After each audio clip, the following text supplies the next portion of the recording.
பார்க்க போற ப்ராசஸ் வந்து நம்ம வீட்ல குடிக்கக்கூடிய நார்மல் டீ தான். அந்த டீயோட பேரு சிடிசி.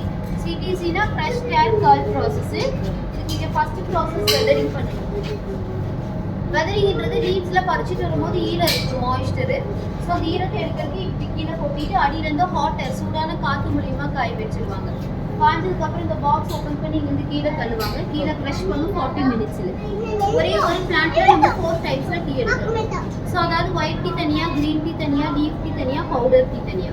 ஒயிட் டீன்றது இந்த பட்டு ஃபர்ஸ்ட் ஃப்ளஷ் 10,000 ரூபாய் 1 கிலோ. பறிச்சுட்டு அப்படியே சன்லைட்ல சூரிய வெளிச்சத்திலே காய வச்சு எடுப்போம். கேன்சருக்கு, BP, sugar, cholesterol, diabetics, kidney ஸ்டோனுக்கு ரொம்ப நல்லது. Second 2 leaves green tea weight லாஸ்க்கு நல்லது. தேர்ட் வந்து நார்மல், இன்னைக்கு பார்க்கறது வந்து நார்மல் டீ தான். இப்போ நம்ம சாப்பிட்றது லாஸ்ட் குவாலிட்டி. ஆமா, இது வந்து ஃபர்ஸ்ட் ப்ராசஸ் வந்து வெதரிங் ஆயிடுது. அதுக்கப்புறம் கீழே போய் பார்க்கலாம்.